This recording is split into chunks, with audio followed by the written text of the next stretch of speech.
ভাৰতৰ তিব্বত আৰু অৰুণাচল প্ৰদেশৰ এক জনগোষ্ঠী হৈছে মিচিমি জনগোষ্ঠী।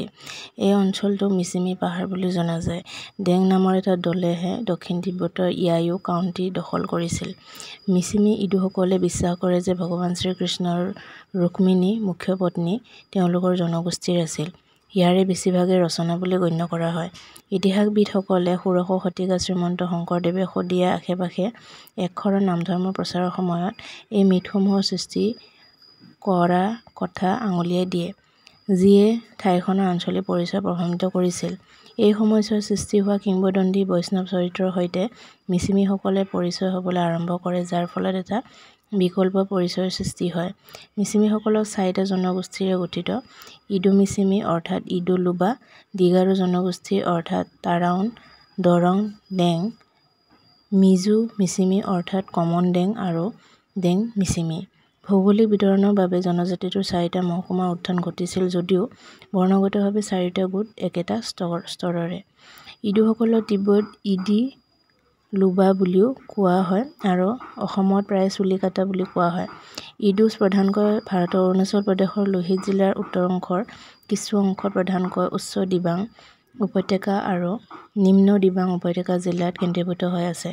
ডিগৰু মিচিমি বুলিও কোৱা তৰাউন দিবাং, ডিগাৰু আৰু লোহিত নদীৰ মাজত পাহাৰ আৰু পাদদেশত বিস্তৃত হৈ আছে। কামনসকলক মিজো মিচিমি বুলিও জনা যায়। লোহিত আৰু কাংবাং নদীৰ মাজত পাহাৰৰ তলত আৰু লোহিত নদীৰ দুয়োপাৰৰ মিচিমি পাহাৰত ৰিমা নদীলৈকে সীমান্তলৈকে বাস কৰে। ইয়াৰে প্ৰায় ৩০,০০০ অৰুণাচল প্ৰদেশত আছে। মধ্য অৰুণাচল প্ৰদেশৰ উত্তৰ-পূব প্ৰান্তত উচ্চ আৰু নিম্ন দিবাং উপত্যকা, লোহিত আৰু আঞ্জাৱ জিলাত অৱস্থিত।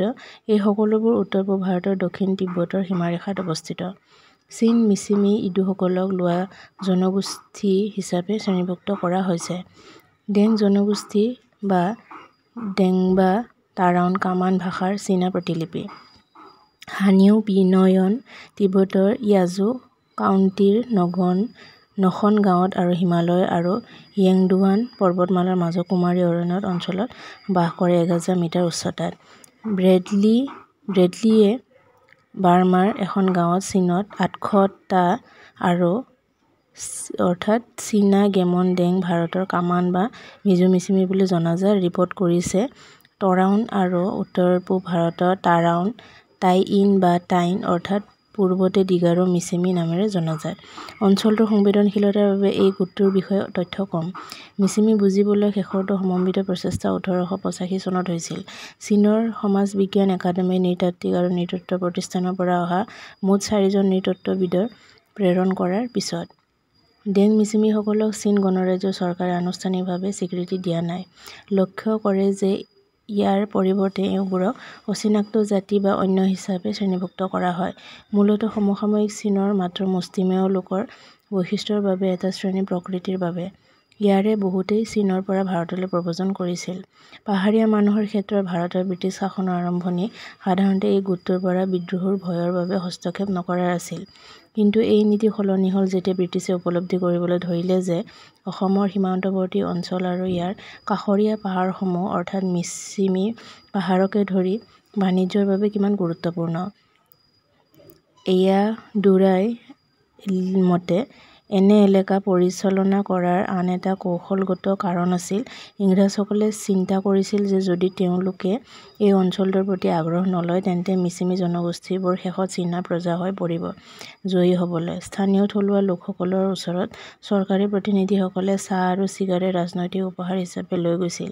আনুষ্ঠানিকভাৱে নোবেল উইলিয়ামছৰ অৰ্থাৎ এজন ৰাজনৈতিক বিষয়া আৰু ডাক্তৰ গ্ৰেগৰছন অৰ্থাৎ এজন চাহ ৰোপণকাৰী আৰু চিকিৎসকৰ হত্যাকাণ্ডৰ পিছতহে ব্ৰিটিছে বল আৰু আধিপত্যৰ প্ৰদৰ্শন মিচিমিসকলক দমন কৰিবলৈ আৰম্ভ কৰে। ইংৰাজী মিচিমিক ধৰি ৰখাৰ দৰে বস্তু বুলি ধৰি লৈছিল আৰু বুজিব নোৱাৰা বস্তু হিচাপে। ১৮৮২ চনত মিচিমিসকলে কোনো সভ্যতাবাদী প্ৰভাৱৰ দ্বাৰা অস্পৃশ্য বুলি লেবেল লগোৱা হৈছিল। সাধাৰণতে থলুৱা লোকসকলক সাধাৰণতে মানুহতকৈ কম আৰু ঘৃণনীয় বুলি গণ্য কৰা হৈছিল।